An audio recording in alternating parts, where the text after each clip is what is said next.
Assalamualaikum warahmatullahi wabarakatuh. Balik lagi dengan channel Fakta Kehidupan. Nah, seperti biasa sebelum kita mulai membahas sebuah cerita, kita absen dulu nih. Kalian semua yang lagi pada nonton dari daerah mana aja, kalian bisa tuliskan di kolom komentar. Karena kemarin udah banyak banget yang komen-komen di sana dan kirim-kirim salam lewat kolom komentar. Ada juga yang dari Lampung, terus dari Sulawesi, dari Papua, terus Denpasar, Bali, Jawa Tengah, Jawa Timur, Pekalongan, Pemalang, ada juga yang dari Kebumen, Wonosobo, Banjarnegara pun ada. Pokoknya dari luar negeri pun ada, kayak Hong Kong, Taiwan, terus Singapura, terus Arab Saudi pun ada. Pokoknya udah banyak banget yang komen-komen di sana. Kami ucapkan terima kasih buat kalian semua yang setia menonton Fakta Kehidupan, apalagi masih subscribe, masih mempercayakan kisah-kisah kalian untuk dibawakan oleh Fakta Kehidupan. Kami ucapkan terima kasih dan kami tidak bosan-bosannya mendoakan kalian semoga dalam keadaan sehat walafiat, dipanjangkan umurnya, dimudahkan rezekinya, dan dimudahkan segala urusannya. Nah, kali ini ada yang membagikan kisahnya, membagikan cerita yang berjudul seorang janda tiba-tiba hamil setelah tinggal bersama ayah mertuanya yang lumpuh.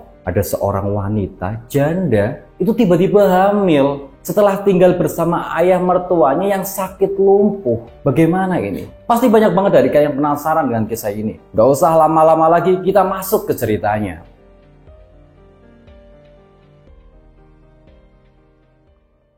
Nah, seperti biasa nama dan tempat kita samarkan untuk kepentingan bersama. Ya memang hiduplah seperti itu. Kadang ya jodoh, mati, rezeki tidak ada yang tahu. Apalagi kita sebagai insan yang biasa, manusia biasa hanya bisa menjalani takdir, menjalani kehidupan kita ya selayaknya dan sekuat kita apa yang kita mampu. Seperti kisah yang dialami seorang wanita, sebut saja namanya Siti. Nah, Siti itu punya kekasih namanya tuh Yogi. Siti dan Yogi itu udah lama banget ta'aruf semenjak mereka berada di pesantren. Nah, Siti dan Yogi ini tuh tinggal di pesantren tempo dulu tuh. Hingga mereka memutuskan untuk ta'aruf dan akhirnya memutuskan untuk menikah. Tapi saat mereka hendak menikah itu ya pasti mengalami gejolak-gejolak ataupun halangan-halangan, rintangan-rintangan untuk menuju ke pernikahan itu. Bagaimana tidak? Keluarganya Yogi dan keluarganya si Siti itu berbanding terbalik. Status derajat mereka itu sangat berbeda. Ayahnya si Siti aja itu pengusaha kaya raya, pengusaha sukses di bidang dekorasi. Nah, sedangkan keluarganya si Yogi, dia hanya orang biasa. Ayahnya si Yogi adalah seorang duda yang ditinggal mati oleh ibunya si Yogi yang udah lama banget meninggal.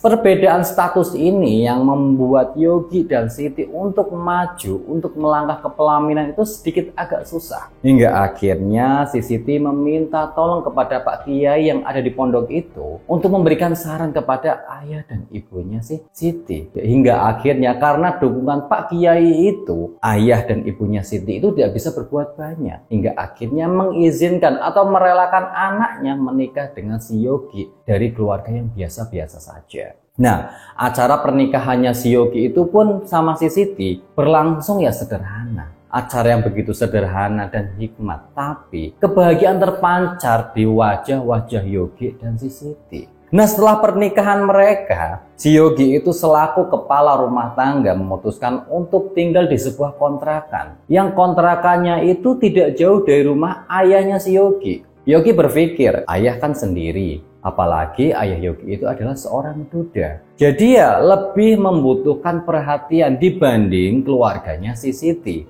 yang masih lengkap. Ditambah lagi keluarganya Siti itu serba terkecukupan. Nah, berbeda dengan keluarganya atau ayahnya si Yogi itu. Jadi ya Yogi itu ya seringkali mengajak si Siti untuk pergi ke rumah ayahnya itu, sembari melihat keadaan apabila ayahnya si Yogi itu kesepian. Nah, Yogi itu bekerja di sebuah perusahaan armada kendaraan. Nah, Yogi itu menjadi sopir di sana. Yogi itu kerap kali mengantarkan rombongan-rombongan orang keperluan ataupun rombongan-rombongan pernikahan ataupun acara-acara tertentu menggunakan armada-armada di sana. Nah, pagi itu Yogi itu pamit kepada istrinya. Tadinya tuh ya Yogi ingin mengajak istrinya itu untuk pergi bekerja bareng. Karena acara hari ini Yogi itu akan mengantarkan rombongan jamaah untuk ziarah. Dia tuh mengajak Siti. Dia bilang, yang kamu nggak mau ikut aku aja apa? Ziarah bersama rombongan. Kata kata si Yogi. Enggak deh mas, kayaknya aku di rumah aja. Lagian kalau aku pergi ikut sama mas, nanti bapak gimana di rumah?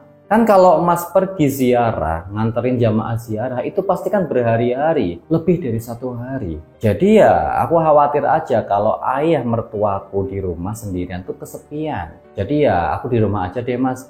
Ya aku ya sembari bantu-bantu masak, bantu-bantu bebenah rumah di sana, kata si Siti. Yogi yang mendengar bahwasannya istrinya itu memperhatikan ayahnya, ia merasa bahagia. Dia tuh merasa senang bahwasanya tuh ya ternyata istrinya udah menganggap ayahnya itu sebagai ayah kandungnya sendiri. Ya udah deh kalau kayak gitu mau kamu. Aku berangkat kerja dulu ya. Nanti kalau ada apa-apa aku pasti ngabarin kamu, kata si Yogi. Iya hati-hati. Yang penting kalau kamu ada apa-apa itu nelpon ya, apakah kamu mau pulang atau kamu mau berangkat atau bagaimana, nanti kamu telepon aku aja, kata si Siti. Yogi pun berpamitan kepada istrinya itu, hingga akhirnya Yogi pun berangkat bekerja. Nah setelah kepergian si Yogi, suaminya berangkat kerja, Siti pun langsung bebenah-bebenah rumah. Tak lupa dia pun memasak makan siang untuk ayah mertuanya. Dibungkuslah makanan itu, dibawa ke rumahnya si ayah mertuanya. Sesampainya di sana, ayah mertuanya langsung menyambut hangat menantunya itu. Loh, kok kamu sendiri? Kemana suamimu? Kata ayah mertuanya si Siti itu, ayahnya si Yogi. Oh iya ayah, hari ini Mas Yogi berangkat kerja. Katanya dia hari ini mengantar rombongan jamaah untuk berziarah. Oh begitu, Yogi berangkat. Ya udah ayo masuk. Si Siti itu dipersilahkan masuk karena ayahnya si Yogi itu baik dan menyambut hangat menantunya itu, disuruh masuk. Nah sesampainya di dalam, Siti pun menyerahkan atau memberikan bungkusan makanan itu kepada ayah mertuanya. Siti langsung bebenah-benah rumah di sana, beres-beres, nyapu, ngepel rumah mertuanya itu. Nah saat malam harinya Siti pulang ke kontrakannya. Nah tiba-tiba saat Siti sampai di kontrakan dan dia hendak tidur, nah tiba-tiba ada telepon masuk di handphonenya si Siti. Nomor tidak dikenal. Siti pun bingung dari siapa ini. Jangan-jangan penting. Hingga akhirnya Siti pun mengangkat telepon itu. Halo, ini siapa ya? Kata si Siti. Maaf, ini dari perusahaan Armada. Apakah benar ini atas nama Bu Siti? Kata orang itu yang memperkenalkan diri bahwasanya ia perwakilan dari perusahaan tempat Yogi bekerja. Iya benar, saya Siti. Ada apa ya Pak? Maaf Bu, saya mendengarkan kabar bahwasanya bis yang dibawa oleh Pak Yogi mengalami kecelakaan. Siti pun langsung terkejut mendengar bahwasanya bis yang dibawa oleh suaminya mengalami kecelakaan. Jantungnya berdetak begitu kencang. Keringat dingin membasahi wajah dan tubuhnya si Siti itu. Badannya pun langsung gemetaran mendengarkan kabar bahwasanya suaminya mengalami kecelakaan. Terus bagaimana keadaan suami saya? Terus bagaimana keadaannya? Kata si Siti panik. Maaf Bu, suami ibu meninggal dunia dalam kecelakaan ini. Dan jenazah sekarang diantar ambulan menuju ke tempat ibu. Kata orang itu. Siti pun langsung lemas tak berdaya mendengarkan bahwasanya suaminya menjadi korban kecelakaan bis yang ia bawa. Hingga akhirnya Siti pun tergeletak lemas tidak berdaya di kontrakannya itu. Kabar itu pun langsung menyebar kemana-mana. Tidak lama tetangga-tetangga Siti pun datang untuk menengok dan menguatkan Siti sambil menyiapkan kedatangan jenazahnya si Yogi itu. Siti pun mencoba untuk kuat dan tegar menghadapi kenyataan ini. Tapi justru ayahnya si Yogi ini yang syok berat setelah mendengarkan kabar bahwasanya anak semata wayangnya yang ia cintai dan kasihi meninggal dunia. Ia menangis tidak karuan saat mendengar bahwasanya anaknya meninggal. Tak lama setelah itu ambulan pun datang mengantarkan jenazahnya si Yogi. Tak kuasa menahan tangis, ayahnya si Yogi pun jatuh pingsan. Nah setelah pemakaman Yogi selesai, ternyata ayahnya si Yogi itu mengalami stroke dan lumpuh. Dia syok. Ayahnya Yogi tidak bisa menerima kenyataan itu hingga akhirnya dia stroke dan lumpuh.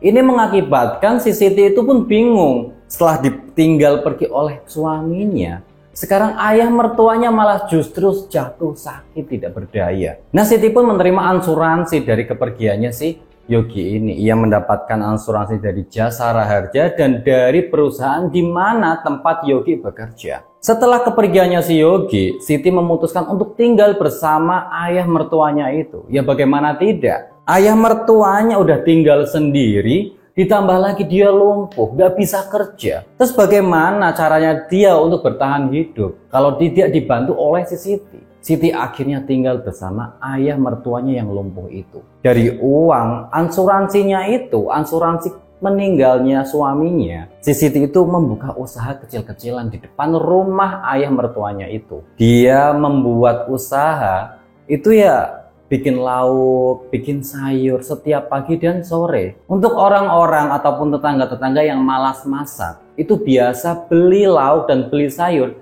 di tempatnya si Siti itu. Dari usaha kecil-kecilan itu, Siti bisa untuk mencari uang untuk bertahan hidup bersama ayah mertuanya. Hari demi hari pun berganti hingga akhirnya genap 1 bulan setelah kepergiannya si Yogi. Nah, karena pelanggannya si Siti kebanyakan adalah tetangga-tetangga di sana, tetangga-tetangga itu pun tiba-tiba ngomong sesuatu yang membuat Siti terkejut. Loh, Bu Siti, kok kayaknya aku lihat makin kesini kok semakin gemuk ya? Kata tetangga itu. Ah, masa sih Bu? Kayaknya biasa-biasa aja deh. Ah, enggak Bu, kayaknya Ibu Siti itu makin kesini makin gemuk.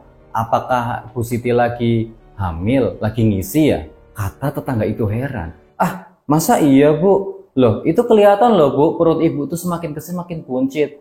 Awalnya saya lihat ya kayak biasa aja, tapi lama-kelamaan ya kok semakin buncit kayak gitu. Ah, enggak kok Bu, ini biasa aja.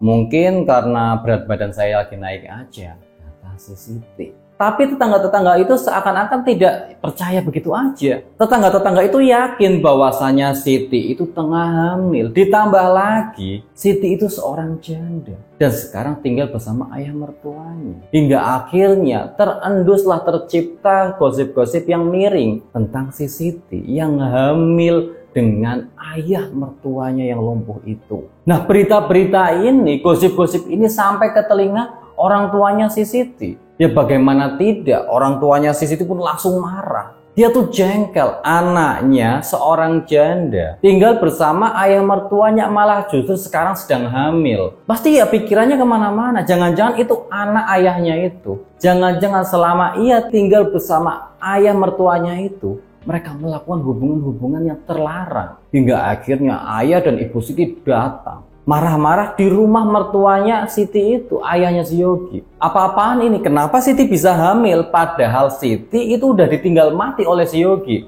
Ini pasti gara-gara kamu kan? Dasar pria tua lumpuh, kata orang tuanya si Siti itu. Menghina orang tuanya si Yogi, mertuanya si Siti, dan menuduh dia telah menghamili anaknya.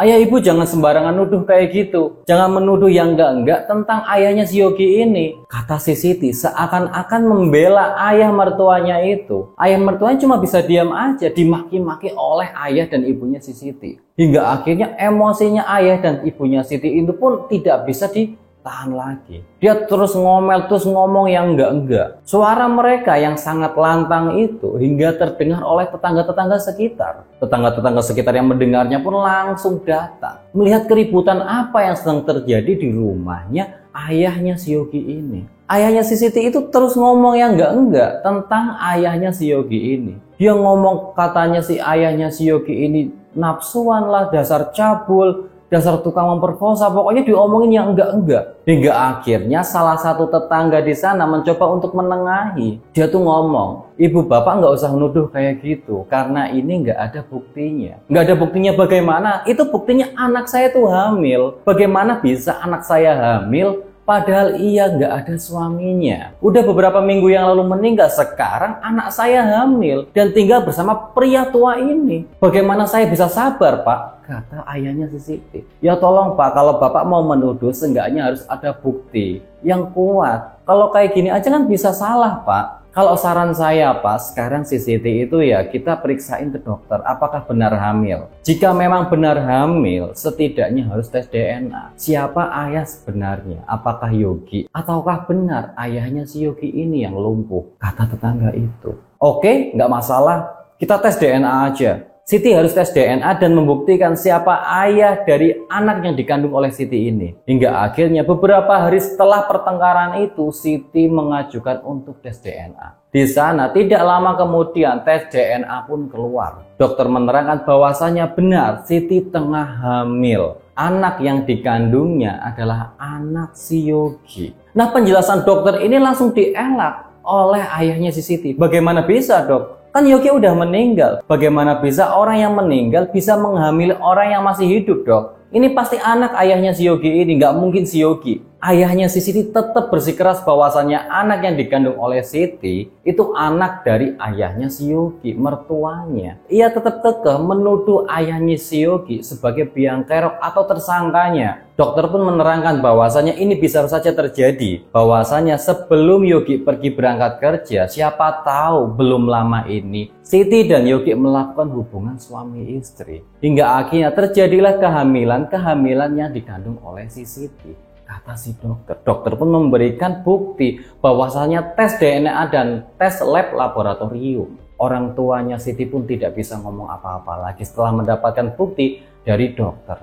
Siti pun merasa lega bahwasanya semua masalah sudah terang semua. Sudah selesai, sudah jelas semua bahwasanya anak yang dikandung Siti adalah murni anaknya si Yogi. Dan ayah mertuanya terbukti tidak bersalah. Nah, begitulah kisah yang dibagikan oleh salah satu subscriber kita yang bahwasanya seorang janda tiba-tiba mendadak hamil setelah tinggal bersama ayah mertuanya yang lumpuh. Yang dituduh oleh ayah kandungnya telah menghamili anak kandungnya itu. Terkadang kehidupannya seperti itu, hidup dan mati seseorang kita tidak ada yang tahu. Kita hanya bisa menjalani hidup sesuai takdir yang dituliskan oleh Allah Subhanahu wa Ta'ala, Tuhan semesta alam. Apabila kita mendapatkan sebuah masalah, kita harus husnudon dan berprasangka baik sebelum menyimpulkan sebuah masalah tanpa bukti yang konkret atau bukti yang nyata. Sebagai pelajaran yang tertera dalam kisah ini, semoga dalam kisah ini kita bisa mengambil hikmah-hikmah dan nilai-nilai penting yang bisa dijadikan contoh pada kehidupan kita sehari-hari. Nah, bagi kalian yang pengen komen-komen atau memberikan saran yang membangun untuk fakta kehidupan, kalian bisa tuliskan di kolom komentar. Dan bagi kalian semua yang punya kisah-kisah unik, kisah-kisah menarik yang ingin dibawakan oleh fakta kehidupan, kalian bisa tuliskan dan kirimkan lewat WA ataupun Instagram di bawah ini. Tetap dukung channel kami dengan cara like, komen, dan subscribe, dan tunggu video-video berikutnya. Sekian dari saya, semoga bermanfaat. Wassalamualaikum warahmatullahi wabarakatuh.